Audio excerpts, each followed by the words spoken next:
राजा विक्रमादित्य त्याच्या न्यायासाठी पंचक्रोशीत प्रसिद्ध होता. त्याच्या राज्यामध्ये एक श्याम नावाचा गरीब शेतकरी राहत होता.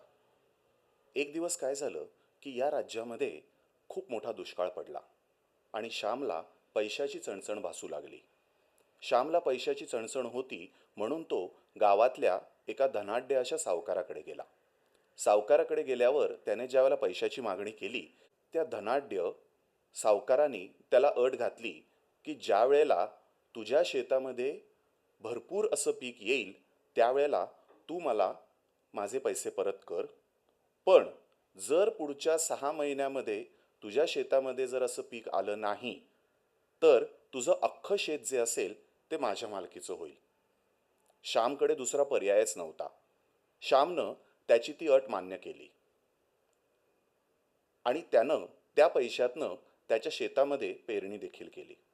पेरणी केल्यानंतर 6 महिने उलटण्याच्या अगोदर ज्यावेळेला शेतामध्ये एकदा सावकाराने चक्कर मारली त्यावेळेला त्याच्या असं लक्षात आलं की आता काही झालं तरी आपल्याला हे शेत मिळणार नाही, कारण श्यामनी अत्यंत मेहनत करून त्याच्या शेतामध्ये खूप मोठ्या प्रमाणामध्ये असं धान्य घेतलेलं होतं. ज्या वेळेला सावकार त्याच्याकडे आला आणि सावकार त्याला म्हणू लागला की अरे श्याम, तू तर खूप छान काम केलंय, तर त्यावेळेला श्याम त्यांना म्हणाला की सावकार, आता तुम्ही तुमचं धान्य घेऊन जाऊ शकता, जेणेकरून मी तुमच्याकडे जी माझी शेत जमीन गहाण ठेवलेली आहे ती आता मोकळी होईल.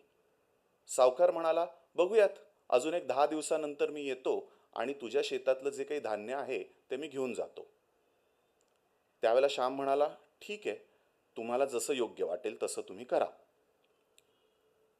10 दिवस उलटण्याच्या अगोदर असं घडलं की श्यामच्या शेतामध्ये जो हत्तींचा एक कळप होता, जंगली हत्तींचा कळप, तो घुसला आणि त्या शेतामधल्या सगळ्या पिकाची नासधूस केली. हे ज्या वेळेला सावकाराला कळलं त्यावेळेला सावकाराला खूप आनंद झाला. सावकार पळत श्यामकडे आला आणि म्हणाला की अरे श्याम, बघ, आता तर तुझ्याकडे मला द्यायला पैसे नाहीत, त्यामुळे तुझी जी शेतजमीन आहे ती शेतजमीन आता माझी. बिचारा श्याम रडू लागला. पण मग त्याने ठरवलं की आपण आपल्या राजाकडे या बाबतीत दाद मागायची आणि ती दाद मागायला श्याम महाराजांकडे गेला. ज्या वेळेला या बाबतीतला सगळा निवाडा ठरवण्याची वेळ आली त्यावेळेला राजा विक्रमादित्यांनी दोन्ही बाजूची जी काही कहाणी होती ती ऐकली आणि त्याला विचारलं, सावकाराला त्याने स्पष्टपणे विचारलं की अरे सावकारा, ज्या वेळेला तुला श्यामनी स्पष्ट सांगितलेलं होतं की हे पीक घेऊन जा, तर तू 10 दिवसाचा कशासाठी विलंब केला? त्याबाबतचं उत्तर त्या सावकाराकडे नव्हतं आणि त्यावर विक्रमादित्यांनी त्याला सांगितलं की तुझे पैसे तर मिळालेच पाहिजे, पण आताची ही जी परिस्थिती आहे ही परिस्थिती नक्कीच गंभीर आहे आणि त्यामुळे तुला हे जी काही शेतजमिनीची जी अपेक्षा आहे ती पूर्ण करता येणार नाही आणि त्या बदल्यात अजून पुढचे 6 महिने तुला या श्यामला द्यावेच लागतील. आणि त्यावेळेला श्यामच्या डोळ्यात पाणी आलं की अरे, राजाने आपल्या जमिनीचं रक्षण केलं.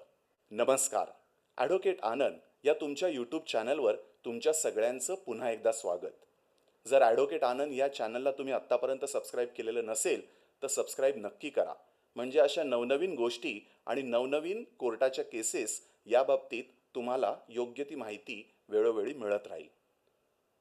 राजा विक्रमादित्याने न्याय केला आणि ज्या वेळेला अशी परिस्थिती घडलेली होती की ज्या वेळेला श्याम पैसे देऊ शकत नव्हता त्यावेळेला त्याला मुदत देऊन महाराजांनी त्या बाबतीत खऱ्या अर्थाने न्यायाचं पारडं न्यायाच्या बाजूने झुकतं केलं. आजच्या आपल्या केसमध्ये देखील असंच झालेलं आहे. माननीय सर्वोच्च न्यायालयाने IDBI बँकेच्या विरोधात एका कोर्ट केसमध्ये याच पद्धतीने निकाल दिला. काय नक्की मामला आहे हे समजून घेऊया. एका प्रकरणामध्ये IDBI बँकेकडे असणारी जी मिळकत होती ती मिळकत IDBI बँकेने सरफेसी ॲक्ट खाली लिलावात काढली. सरफेसी ॲक्ट म्हणजे ज्या वेळेला एखादा व्यक्ती बँकेकडनं कर्ज घेतो आणि ते कर्ज योग्य वेळेत परतफेड करू शकत नाही त्यावेळेस बँकेला सरफेसी ॲक्ट ह्याच्या खाली त्या मिळकतीचा लिलाव करण्याचा अधिकार असतो. असा लिलाव ज्या वेळेला बँक करते तो लिलाव विकत घेण्याचा सर्वसामान्य व्यक्तींना देखील अधिकार असतो. तो लिलाव विकत घेताना बँकेचा ज्या वेळेला लिलाव जाहीर होतो त्यावेळेला एक अनामत रक्कम अशी द्यावी लागते. अनामत रक्कम ठेवल्यानंतर ज्या वेळेला अशा स्वरूपाचा लिलाव पूर्ण होतो त्यावेळेला बँक त्या व्यक्तीकडनं तो लिलाव त्याला मंजूर झालेला आहे किंवा त्या व्यक्तीला देण्यात आलेला आहे म्हणून त्या व्यक्तीकडनं रक्कम घेते आणि त्याला 15 दिवसाची मुदत देते. या सरफेसी ॲक्टच्या खाली सेक्युटरायझेशन रूल्स आहेत. त्याच्यामध्ये रूल क्रमांक 9 उपकलम 4 आणि उपकलम 5 याच्यामध्ये त्या व्यक्तीने किती कालावधीमध्ये ही रक्कम परतफेड करायची किंवा ही रक्कम भरायची आणि त्या अनुषंगाने सेल सर्टिफिकेट घ्यायचं याच्या बाबतीत स्पष्टपणे कथन केलेलं आहे. सर्वसामान्यपणे ज्या वेळेला अशा स्वरूपाचं सेल सर्टिफिकेट म्हणजे अशा स्वरूपाचा लिलाव खरेदी घेतला जातो तो खरेदी घेतल्यानंतर 15 दिवसाच्या आत त्या दोनही पक्षांनी एकमेकांमधला जो व्यवहार आहे तो पूर्ण करायचा असतो. पण जर का हा व्यवहार पूर्ण करता आला नाही तर ह्याची जी कमाल मर्यादा आहे ती 3 महिने अशी या रूल्समध्ये लिहिलेली आहे. या प्रकरणात घडलं असं की ज्या वेळेला ही व्यक्ती सगळी लिलावाची रक्कम भरण्यासाठी आली त्यावेळेला बँकेने त्यांना स्पष्टपणे सांगितलं की तुमच्याकडनं विलंब झालेला आहे त्यामुळे तुम्ही जी दिलेली रक्कम आहे ती रक्कम आता आम्हाला स्वीकारता येणार नाही. आणि हा जो रूल क्रमांक 9 उपकलम 5 आहे त्याच्यामध्ये असं स्पष्टपणे म्हटलेलं आहे की जी तुम्ही रक्कम भरलेली असते ती रक्कम देखील फोरफिट होते म्हणजे जप्त केली जाते. याच्यावरती व्यथित होऊन ज्या व्यक्तीने ही रक्कम भरलेली होती त्यानं साधारणपणे 25% रक्कम भरलेली होती आणि उरलेली रक्कम तो ज्या वेळेला बँकेला द्यायला गेला त्यावेळेला बँकेने ती रक्कम स्वीकारायला नकार दिला. त्याच्यावर व्यथित होऊन त्यानं हायकोर्टामध्ये धाव घेतली. हायकोर्टाने स्पष्टपणे सांगितलं की हा व्यक्ती तुमच्याकडे पैसे भरायला आलेला आहे तुम्ही ते पैसे स्वीकारलेच पाहिजेत आणि काहीही झालं तरी तुम्हाला हे पैसे घेण्यापासून नकार देता येणार नाही. तुम्हाला ही ती मिळकत जी आहे ती मिळकत त्याला लिलावात त्यानं विकत घेतलेली आहे म्हणून त्याला द्यायलाच लागेल. बँक ह्या आदेशाने नाराज होऊन ती माननीय सुप्रीम कोर्टात आली. त्यांनी ज्यावेळेला सुप्रीम कोर्टात आल्यावरती या बाबतीत कथन केलं त्यावेळेला सुप्रीम कोर्टाने सगळ्या कागदांचं अवलोकन केल्यावरती त्यांच्या असं लक्षात आलं की हा जो काही विलंब झालेला होता तो विलंब ज्या व्यक्तीने हा लिलाव घेतलेला होता त्याच्या कुठल्याही चुकीमुळे झालेला नव्हता. तर घटना अशी घडलेली होती की ही जी मिळकत होती या मिळकतीच्या बाबतीत CBI एन्फोर्समेंट डायरेक्टरेट यांच्याकडनं वेगवेगळे पत्रव्यवहार होत होते आणि त्यामुळे बँकेला ताबडतोब ह्या मिळकतीचं सेल डीड किंवा ह्या मिळकतीचं सेल सर्टिफिकेट करून देता येत नव्हतं. ह्याचाच अर्थ जो काही डिफॉल्ट झालेला होता हा डिफॉल्ट त्या लिलाव विकत घेणाऱ्या व्यक्तीकडून झालेला नसून तो जो डिफॉल्ट होता किंवा तो जो काही विलंब होता तो त्या बँकेकडून झालेला होता. यामध्ये सगळ्यात महत्त्वाचं तत्व माननीय सर्वोच्च न्यायालयानं असं सांगितलं की सरफेसी ॲक्टमध्ये जर एखाद्या व्यक्तीने तो लिलाव विकत घेतला आणि त्याच्याकडनं जर का कुठल्याही स्वरूपाचा कसूर झालेला नसेल तर तो लिलाव टाळण्याचा किंवा नाकारण्याचा बँकेला अधिकार नाही. हे अशासाठी महत्त्वाचं तत्व आहे कारण बऱ्याचदा असं होतं की बँक अशा स्वरूपाचा लिलाव तुम्हाला विकत देतं परंतु काही कारणांमुळे त्याच्यामध्ये जो विलंब होतो त्या विलंबामुळे नंतर जर बँकेने तुमच्याकडे जर पाठ फिरवली आणि बँक म्हणू लागली की आम्ही आता तुम्हाला हा लिलाव विकणार नाही तर त्यावेळेला ही जी सुप्रीम कोर्टाची केस लॉ आहे ही तुमच्या नक्कीच मदतीला येऊ शकते.